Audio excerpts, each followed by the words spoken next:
केंद्रीय कैबिनेट का झारखंड को तोहफा, तिलैया बख्तियारपुर राजगीर रेल लाइन के दोहरीकरण को मंजूरी, रेल कर्मियों को 78 दिनों का बोनस, 10,000 मेडिकल सीटें बढ़ी।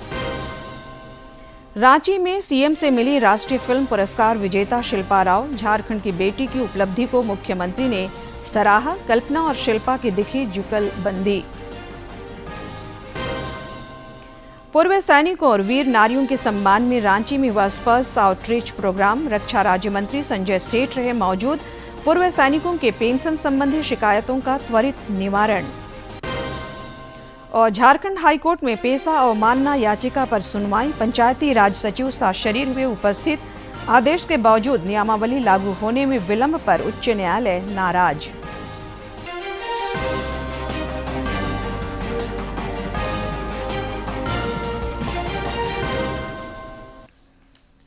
नमस्कार, खबरें झारखंड में आपका स्वागत है। मैं हूं संध्या देमता और अब समाचार विस्तार से। प्रधानमंत्री नरेंद्र मोदी की अध्यक्षता में आज केंद्रीय कैबिनेट की बैठक हुई, जिसमें कई अहम प्रस्तावों को मंजूरी प्रदान की गई। कैबिनेट बैठक की जानकारी देते हुए सूचना और प्रसारण मंत्री अश्विनी वैष्णव ने बताया कि रेल कर्मियों को 78 दिनों का बोनस मिलेगा, जिससे 10,90,000 कर्मी लाभान्वित होंगे। केंद्रीय कैबिनेट ने झारखंड को रेलवे से जुड़ी एक और सौगात दी है। तिलैया बख्तियारपुर राजगीर रेल लाइन के दोहरीकरण संबंधी प्रस्ताव को भी केंद्रीय कैबिनेट ने सहमति प्रदान कर दी है। 1,866 करोड़ रुपीस का बोनस रेलवे के सभी कर्मचारियों को दिया जाएगा। करीब 10,90,000 कर्मचारी हैं जिनको इसका बेनिफिट मिलेगा। 10,90,000 कर्मचारियों को इसका बेनिफिट मिलेगा रेलवे का। और रेलवे में बहुत अभी रिसेंट टाइम्स में कार्गो बढ़ के 1.6 बिलियन टन पे हुआ है, जो कि यूएस और रशिया और यूरोप से बढ़ के नंबर 2 पे भारत की रेलवे ऑलरेडी नंबर 2 पे पहुंच गया है by doing all these reforms and improving the capacity of railways. केंद्रीय कैबिनेट ने इसके अलावा देश भर के विभिन्न संस्थानों में मेडिकल सीट बढ़ाने संबंधी प्रस्ताव पर भी मुहर लगा दी है। सूचना और प्रसारण मंत्री ने बताया कि 5,000 नए मेडिकल पीजी सीट बढ़ाए जाएंगे। साथ ही 5,023 एमबीबीएस सीटों को बढ़ाने के प्रस्ताव को भी कैबिनेट ने अपनी स्वीकृति दे दी है। मेडिकल एजुकेशन के लिए माननीय प्रधानमंत्री जी ने एक संकल्प जो लिया था कि 75,000 एडिशनल मेडिकल सीट्स 5 साल में क्रिएट करेंगे भारत में। तो आज 5,000 नए पोस्ट ग्रेजुएट सीट्स का अप्रूवल कैबिनेट में मिला है और इसके लिए आउटले होगा 15,035 करोड़ रुपीस। 15,035 करोड़ रुपीस का इसके लिए आउटले होगा। Overall better hospitals, upgradation of medical colleges, उनमें नए डिपार्टमेंट्स खुलना, नए डिसिप्लिन्स लाना, बेटर इक्विपमेंट लाना, बेटर मेडिकल टेक्नोलॉजीज लाना और एआई का भी बहुत उपयोग किया जाएगा in improving the medical education. क्योंकि मान लीजिए कोई एक गांव से आता है व्यक्ति, उसको इंग्लिश की नॉलेज अगर नहीं है तो वो बड़ा कुंठित फील करता है कि वो कैसे मेडिकल एजुकेशन में बाकी लोगों के साथ compete कर पाए। एआई की नॉलेज होने से वही लेक्चर अलग अलग लैंग्वेजेस में साइमल्टेनियसली किया जा सकता है। तो अभी जो सर्वम मॉडल बना है एआई मिशन के तहत, उस सर्वम मॉडल का उपयोग करके कई एक्सपेरिमेंट्स हुए हैं। आईआईटी मद्रास में हुए हैं, आईआईसी बेंगलुरु में हुए हैं, कई जगह एक्सपेरिमेंट्स हुए हैं, जिससे कि साइमल्टेनियसली सेम लेक्चर को डिफरेंट लैंग्वेजेस में किया जा सकता है यूजिंग द सर्वम एआई मॉडल। कैबिनेट निर्णयों के बाद प्रधानमंत्री नरेंद्र मोदी ने एक सोशल मीडिया पोस्ट में कहा कि केंद्र सरकार बिहार में रेल कनेक्टिविटी को बढ़ावा देने के लिए प्रतिबद्ध है। इसी दिशा में आज केंद्रीय कैबिनेट ने Bakhtiyarpur Rajgir Tilaiya railway line section के दोहरीकरण को मंजूरी दी है। इसका लाभ इस पूरे क्षेत्र के लोगों के साथ साथ तीर्थ यात्रियों और पर्यटकों को भी होगा।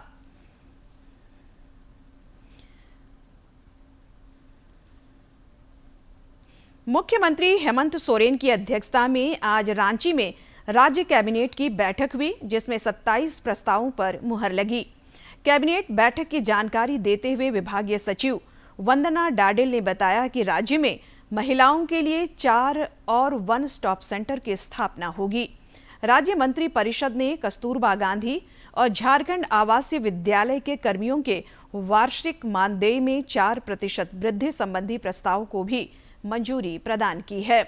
इसके अलावा विकास और जन कल्याण से जुड़े कई अहम प्रस्तावों पर भी कैबिनेट की बैठक के दौरान सहमति प्रदान की। 21/5/2025 को अथवा इसके बाद नियुक्ति प्रक्रिया पूर्ण होने तक समाप्त होने वाला है। उनका कार्यकाल नियुक्ति प्रक्रिया पूर्ण होने तक विस्तारित किए जाने का प्रस्ताव था, जिस पर स्वीकृति प्रदान की गई।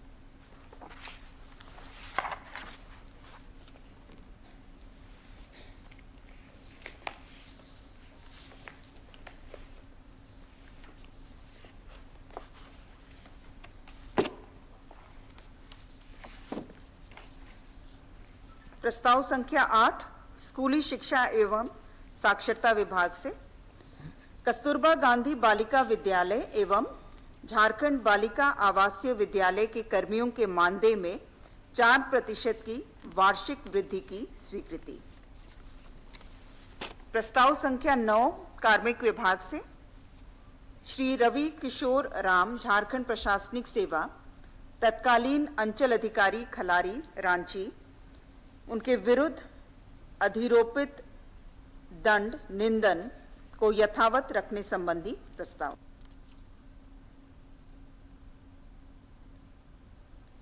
राष्ट्रीय फिल्म पुरस्कार विजेता शिल्पा राव ने रांची में मुख्यमंत्री हेमंत सोरेन और विधायक कल्पना सोरेन से मुलाकात की। शिल्पा राव को कल राष्ट्रपति ने सर्वश्रेष्ठ महिला पार्श्व गायिका का राष्ट्रीय फिल्म पुरस्कार प्रदान किया था। सीएम से मुलाकात के क्रम में शिल्पा राव ने अपने अनुभव साझा किए। मुख्यमंत्री ने उन्हें बधाई और शुभकामनाएं दी। साथ ही कहा कि राज्य को अपनी प्रतिभावान बेटियों पर फक्र है। इस दौरान शिल्पा राव और कल्पना सोरेन के बीच गायकी की जुगलबंदी भी दिखी। दोनों ने सैयारा फिल्म के एक गाने को सुर दिया। इस संबंध में कल्पना सोरेन ने एक वीडियो भी साझा किया है। फिर न जुड़ पाएगा, इसी बात का डर है मुझको कि हो न जाए प्यार तुमसे मुझे, कर देगा बर्बाद इश्क मुझे।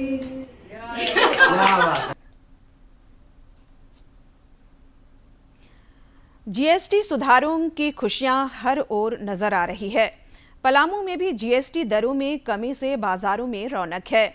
स्थानीय सांसद विष्णु दयाल राम ने मेदिनीनगर शहर में दुकानदारों और ग्राहकों से मुलाकात और संवाद कर नेक्स्ट जनरेशन जीएसटी रिफॉर्म्स के संबंध में फीडबैक लिया। सबों ने केंद्र सरकार की पहल को सराहा। आदरणीय नरेंद्र मोदी जी ने समाज के सभी वर्गों को लाभ पहुंचाने के लिए ये नेक्स्ट जनरेशन जीएसटी रिफॉर्म लाया है। ये एक बहुत ही सराहनीय कदम है और मैं 2 दिनों से बाज़ार में घूम रहा हूँ। बाज़ार में मैं प्रत्येक दुकान पर जाने की कोशिश करता हूँ और यकीन मानिए व्यवसायी वर्ग बहुत प्रसन्न है। इधर जमशेदपुर में सांसद विद्युत वरण महतो और भाजपा के अन्य नेताओं ने बाजारों में घूमकर जीएसटी रिफॉर्म्स के संबंध में दुकानदारों और लोगों को जानकारी दी।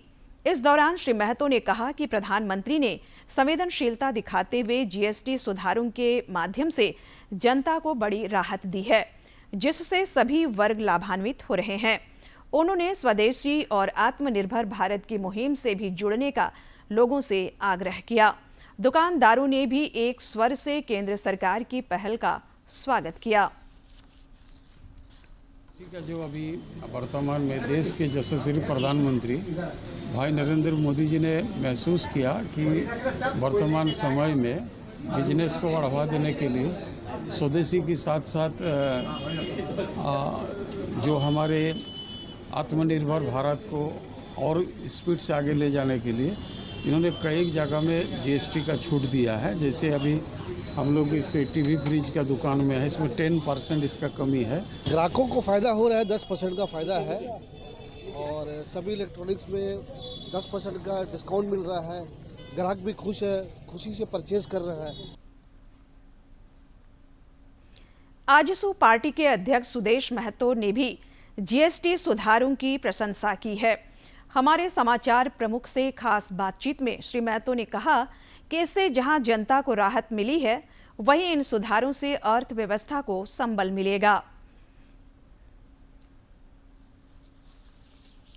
देश में जीएसटी 2.0 शुरू हो गया है और त्योहारी सीजन में जिस तरीके से प्रधानमंत्री नरेंद्र मोदी ने घोषणाएं की थी, उसका एक तरीके से हम कह सकते हैं इम्प्लीमेंटेशन भी शुरू हो गया है। हमारे साथ आजसू पार्टी के सुप्रीमो सुदेश महतो जी हैं। सर, किस तरीके से प्रधानमंत्री नरेंद्र मोदी जी के इस फैसले को देखते हैं और जीएसटी कितना बड़ा कदम है जो ये रिफॉर्म को लेकर किया गया है? देखो, जीएसटी आने के बाद जब देश में एक नया फार्मूला आया कि भाई सबको कंपाइल करके एक टैक्स हम लोग देश के अंदर में लेके आएंगे, तो जो व्यापारी वर्ग है ये तो चीज़ों को समझ रहे थे और उनकी बेहतर सुविधा हो पाए, व्यापार बेहतर बढ़ पाए, हमको अलग अलग ऑफिस में घूमना ना पड़े, ये सारी चीज़ें थोड़ी सहज हुई।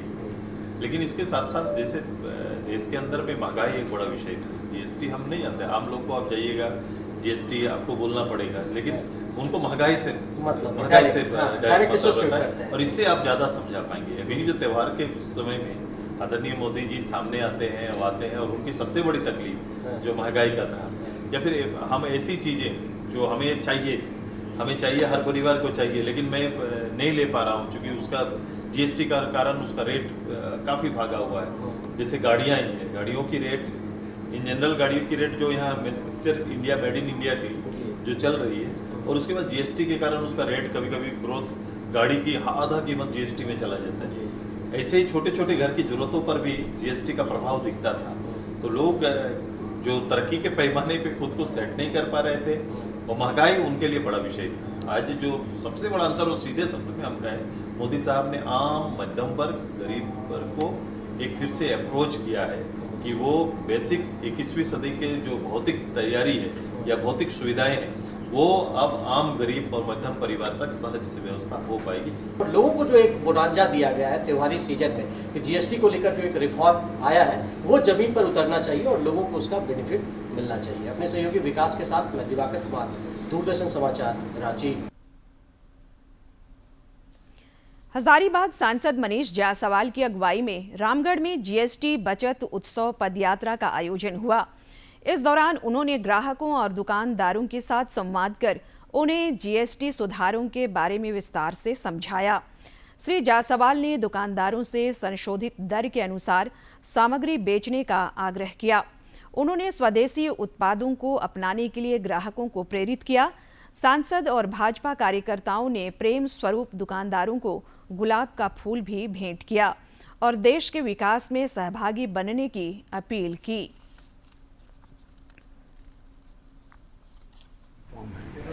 और 2025 जो साल है ये सबसे बड़े टैक्स रिफॉर्म के साल के रूप में जाना जाएगा। इसका पहला उदाहरण आपको फर्स्ट इंस्टॉलमेंट मार्च के बजट में देखने को मिला, जब केंद्र सरकार ने इनकम टैक्स को के जो फ्री इनकम टैक्स जो स्लैब था उसमें 12 लाख तक के टैक्स को टैक्स फ्री कर दिया। इसके पहले कभी कोई कल्पना भी नहीं कर सकता था कि इतना बड़ा टैक्स का रिलीफ मिलेगा। जीएसटी सुधारों के लागू होने से धनबाद में भी सभी हर्षित हैं। विधायक रागिनी सिंह ने झरिया बाजार में दुकानदारों और ग्राहकों से मिलकर उन्हें इसके फायदे बताए।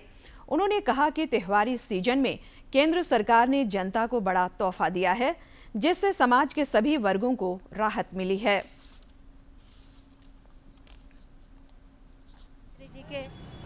आने से और उनके देशानुसार जो हम लोग लोकल सामान पे विश्वास करते हैं, हम लोग भारतीय जो भी सामान है उस पे हम लोग विश्वास रखेंगे। हम चाहेंगे आपके माध्यम से कि स्वदेशी मेला जो भी लग रहा है उसमें हम लोग अपने भारतीय सामान को खरीदारी करें, मिट्टी का बनाया हुआ खरीदारी करें। भाजपा प्रदेश अध्यक्ष सह नेता प्रतिपक्ष बाबूलाल मरांडी ने सारंडा अभयारण्य के मुद्दे पर राज्य सरकार को घेरा है। एक सोशल मीडिया पोस्ट में श्री मरांडी ने कहा कि सारंडा वन क्षेत्र अपनी प्राकृतिक संपदा और जैव विविधता के लिए विश्व भर में प्रसिद्ध है। भाजपा प्रदेश अध्यक्ष ने कहा कि सुप्रीम कोर्ट ने अप्रैल में इसे अभयारण्य घोषित करने का स्पष्ट आदेश दिया था और इस दिशा में भारतीय वन्य जीव संस्थान को प्रस्ताव भी भेजा जा चुका है। इसके बावजूद राज्य सरकार इस आदेश को लागू करने में टाल मटोल कर रही है।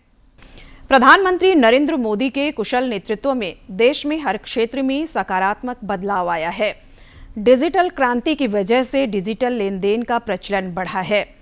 यूपीआई ने न केवल भारत को कैशलेस अर्थव्यवस्था की ओर अग्रसर किया है, बल्कि इसे दुनिया का number 1 real time payment system भी बना दिया है।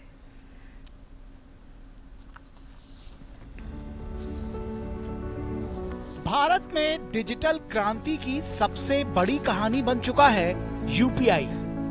National payments corporation of India द्वारा 2016 में शुरू किया गया यूनिफाइड पेमेंट्स इंटरफेस यानी यूपीआई आज हर भारतीय की रोजमर्रा जिंदगी का हिस्सा बन गया है। सफलता की इस कहानी के पीछे है प्रधानमंत्री नरेंद्र मोदी का विजन।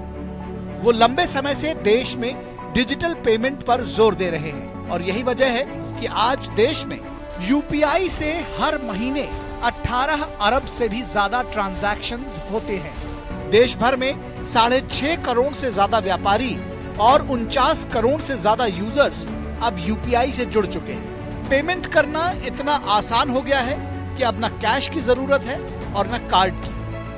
बेहद कम समय में ही यूपीआई ने इतिहास रच दिया है।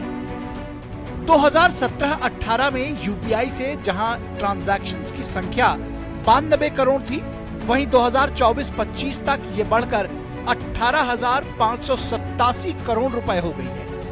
लेन देन का कुल मूल्य भी 1,10,000 करोड़ रुपए से बढ़कर 261 लाख करोड़ रुपए तक पहुंच चुका है। इतना ही नहीं, यूपीआई अब दुनिया का number 1 real time payment system भी बन चुका है। हर दिन 64 करोड़ से ज्यादा लेन देन के साथ यूपीआई ने वीजा को भी पीछे छोड़ दिया है। यूपीआई अब इंटरनेशनल भी हो गया है। UAE, Singapore, Bhutan, Nepal, Sri Lanka, France और मॉरिशस जैसे देशों में इसकी सुविधा शुरू हो चुकी है। फ्रांस में इसकी एंट्री यूरोप में भारत के डिजिटल असर की शुरुआत है। यूपीआई से कैश की जरूरत कम हुई है और भरोसा बढ़ा है। यूपीआई सिर्फ पेमेंट का जरिया नहीं, एक परिवर्तन है। भारत अब डिजिटल फर्स्ट इकोनॉमी की तरफ बढ़ रहा है, एक तेज, सुरक्षित और समावेशी भविष्य की ओर। Bureau report, DD news.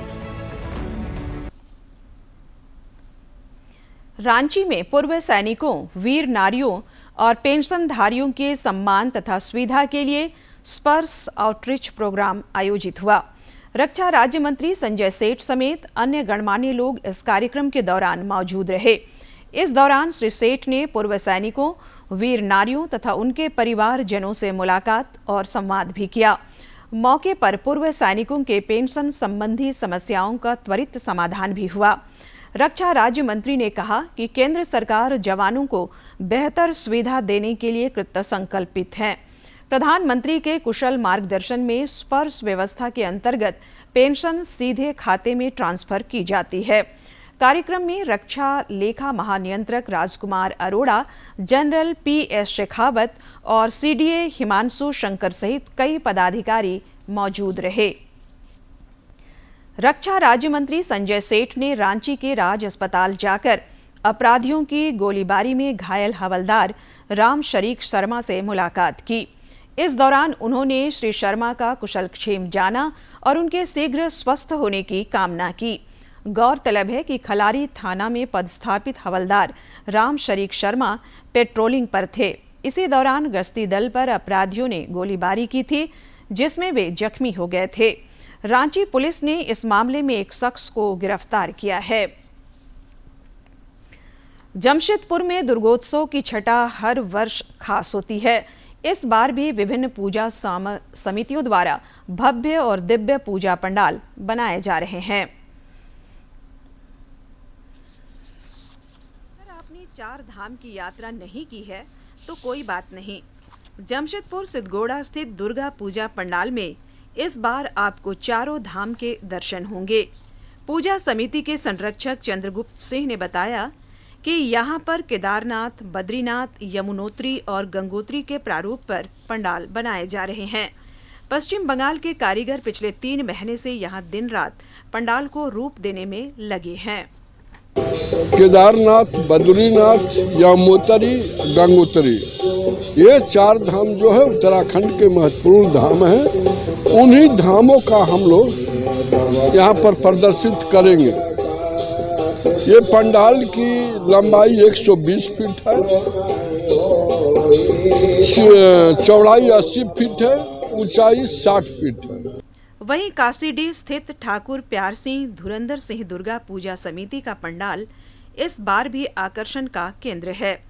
Rajasthani theme पर यहां पंडाल बनाया गया है, जिसमें पर्यावरण का भी ख्याल रखा गया है। दुर्गा पूजा समिति के संरक्षक अभय सिंह ने बताया कि पंडाल को 3 हिस्सों में बनाया गया है। पहले हिस्से में नवरात्रि के डांडिया नृत्य का विहंगम दृश्य दर्शाया गया है। दूसरे हिस्से में श्री कृष्ण के जीवनी को जीवंत करने का प्रयास किया गया है और गर्भगृह में मां दुर्गा की विशाल सुसज्जित प्रतिमा विराजमान है। आप देखेंगे इस बार गुजरात का, अलग जगहों पर महाराष्ट्र का, एक जगह में झारखंड का, एक जगह आप ऊंट देखेंगे तो एक जगह हाथी पर चढ़ करके सवार होकर के विजय के प्रतीक को लहराता हुआ आगे बढ़ता हुआ है। फिर भगवान कृष्ण के सारे जीवन की घटनाओं को प्रदर्शित किया गया है। इधर एग्रीको स्थित दुर्गा पूजा पंडाल पहली बार लोहे की शीट से बनाया जा रहा है, जो विशेष आकर्षण का केंद्र होगा। इतना ही नहीं, देवी दुर्गा की मूर्ति भी स्टील से ही निर्मित होगी। पंडाल के ऊपर में भव्य शिव जी विराजेंगे। एग्रीको दुर्गा पूजा समिति के अध्यक्ष भूपेंद्र सिंह ने बताया कि यहां बाहर से मूर्तियां मंगाई गई है और उन्हें स्थापित किया जा रहा है। इस बार जो आप देख रहे हैं ये पंडाल लोहे की शीट से निर्मित किया गया पंडाल है और पंडाल के भव्य ऊपर पे शंकर भगवान विराजमान है। साथ ही साथ जो माता का प्रतिमा है वह भी स्टील शीट से बना हुआ प्रतिमा है। एकदम आकर्षण का मतलब भक्तजनों के लिए लगता है कि मेन आकर्षण का केंद्र हमारा पंडाल के साथ साथ माता का प्रतिमा भी रहेगा। कुल मिलाकर इस बार भी जमशेदपुर में दुर्गोत्सव खास होगा और पूजा पंडाल आकर्षण के केंद्र होंगे।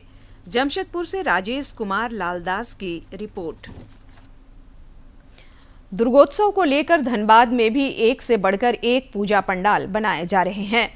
झारखंड मैदान दुर्गा पूजा समिति द्वारा इको फ्रेंडली पूजा पंडाल बनाया जा रहा है, जिसमें लगभग 70,000 मिट्टी के मटकों का प्रयोग होगा। धनबाद में झारखंड मैदान दुर्गा पूजा समिति द्वारा मटकों से बना पंडाल लोगों के लिए इस बार आकर्षण का केंद्र होगा। आयोजन समिति के सदस्य विकास साव ने बताया कि इस पंडाल में लगभग 70,000 मिट्टी के मटकों का प्रयोग किया जा रहा है। उन्होंने यह भी बताया कि राज्य के विभिन्न जिलों और पड़ोसी राज्य पश्चिम बंगाल से भी मटके मंगाए गए हैं। कि हमारा पंडाल तो इको फ्रेंडली बन रहा है। पुलिस जो हमारा मूर्ति बन रहा है, जो तन्मय पाल बना रहे हैं, वो भी खास मट्टी का है। उनमें भी कहीं भी कुछ थर्माकोल या कुछ रंटिंग बेंटिंग कहीं जो नसीब मट्टी। उन्होंने कहा कि इको फ्रेंडली यह पंडाल पर्यावरण संरक्षण का भी संदेश दे रहा है, जो मौजूदा समय में सबसे बड़ी आवश्यकता है। कि हम लोग अगर मूर्ति विसर्जन भी करते हैं, वहाँ गंदगी ना हो और उस तालाब का पानी गंदगी ना हो इस मट्टी के द्वारा, क्योंकि गंगा जल देखते हैं, गंगा मट्टी रहती है तो गंगा जल में कितना पवित्र रहते हैं, उसी अनुसार यह उपयोग किया गया मट्टी में। धनबाद में अन्य पूजा समितियों द्वारा भी एक से बढ़कर एक पूजा पंडाल बनाए जा रहे हैं। धनबाद से शरद चंद्र की रिपोर्ट। झारखंड हाईकोर्ट में पेशा अवमानना याचिका पर आज सुनवाई हुई। इस दौरान पंचायती राज सचिव अदालत में सशरीर उपस्थित हुए। हाईकोर्ट ने आदेश के बावजूद पेशा नियमावली लागू होने में विलंब पर कड़ी नाराजगी जताई। इस मामले की अगली सुनवाई 9 अक्टूबर को होगी। मुख्य न्यायमूर्ति की अध्यक्षता वाली खंडपीठ ने नाराजगी जताते हुए कहा कि उच्च न्यायालय के आदेश के बावजूद नियमावली लागू करने में इतनी देर हो रही है। इस मामले पर विस्तृत सुनवाई के लिए 9 अक्टूबर का समय निर्धारित किया गया है। साथ ही आज राज्य के पंचायती राज सचिव सशरीर माननीय न्यायालय के समक्ष उपस्थित हुए। अंत में मुख्य समाचार एक बार फिर।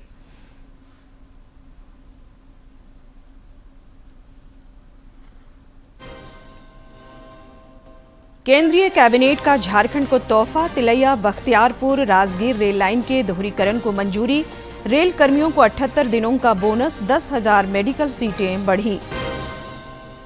रांची में सीएम से मिली राष्ट्रीय फिल्म पुरस्कार विजेता शिल्पा राव। झारखंड की बेटी की उपलब्धि को मुख्यमंत्री ने सराहा। कल्पना और शिल्पा की दिखी जुगलबंदी। पूर्व सैनिकों और वीर नारियों के सम्मान में रांची में हुआ स्पर्श आउटरीच प्रोग्राम। रक्षा राज्य मंत्री संजय सेठ रहे मौजूद। पूर्व सैनिकों के पेंशन संबंधी शिकायतों का त्वरित निवारण। और झारखंड हाईकोर्ट में पेशा अवमानना याचिका पर सुनवाई। पंचायती राज सचिव सशरीर हुए उपस्थित। आदेश के बावजूद नियमावली लागू होने में विलंब पर उच्च न्यायालय नाराज।